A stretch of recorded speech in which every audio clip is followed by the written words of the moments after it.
এতিয়া মই এটা কথা আপোনালোকৰ জৰিয়তে অসমৰ ৰাইজৰ মাজলৈ নিব বিচাৰিছোঁ আমাৰ মাননীয় সভাপতি গৌৰৱ গগৈ ডাঙৰীয়াৰ নিৰ্দেশ মৰ্মে NRC এখন আমি শুদ্ধ NRC অসমৰ সকলো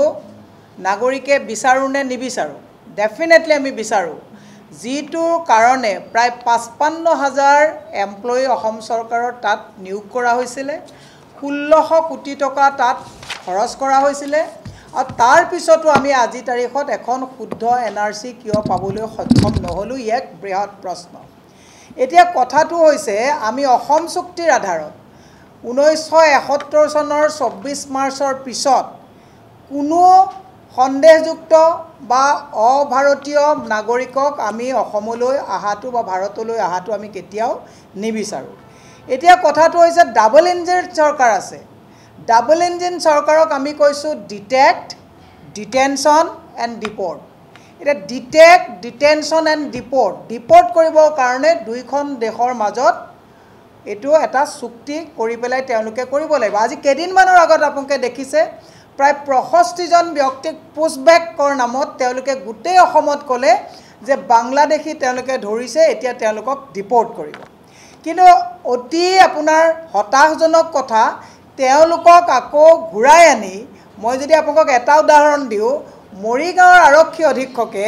তেওঁলোকক আকৌ পৰিয়ালক ফোন কৰি মই এটা উদাহৰণে দিছো গুটেখিনি মই নিদিও যে আপোনালোকৰ যিজনক পুশবেকৰ কাৰণে নিয়া হৈছে তেওঁক আকৌ ঘৰলৈ ঘূৰাই সমজাই দিবলগীয়া হ'ল তাৰ অৰ্থটো হৈছে মই মাননীয় অসমৰ মুখ্যমন্ত্ৰীক কৈছো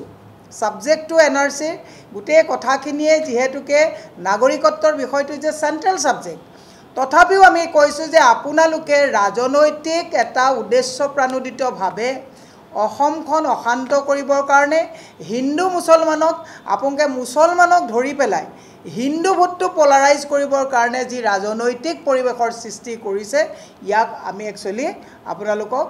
গৰিহণা দিছো যে এনেকুৱা কোনো নাগৰিকৰ ক্ষেত্ৰত হ'ব নালাগে বিদেশী কি হিন্দুৱে হওক বা মুছলমানে হওক বিদেশীক ইয়াৰ পৰা প্ৰত্যাৱৰ্তন কৰিব লাগে এক দুই নম্বৰৰ কথাটো হৈছে গোৱালপাৰাৰ মাটিয়াত যেটো ডিটেনশন কেম্প আছে ডিটেনশন কেম্পত যি সকল লোক আছে উচ্চতম ন্যায়ালয়ে কৈছে যে এই কথাটো কিন্তু মানে ডিটেনশন কেম্পত থকা লোকসকলক মানে তাত যেনেকৈ ৰাখিছে এটো যুক্তিসংগত হোৱা নাই এটা ডিটেনশন কেম্পত থকা মানুহসকলৰ ভিতৰত মানৱ অধিকাৰ কেনেকৈ খৰ্গ কৰা হৈছে এই কথাটো কিন্তু খৰ্ব কৰা হৈছে এই কথাটো চিন্তাৰ বিষয় আপোনালোকে ভালকে জানে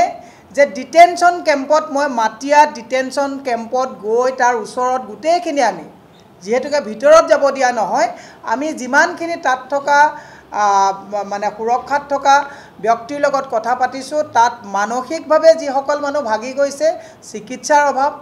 শাৰীৰিক চিকিৎসাৰ কাৰণে তাত অভাৱ হৈছে পৰিয়ালৰ লগত কথা বতৰা পতাত তেওঁলোকক যেটো মানসিক মানৱ মানে অধিকাৰ খৰ্ব কৰা হৈছে এই কথাবিলাকো চিন্তনীয় বিষয়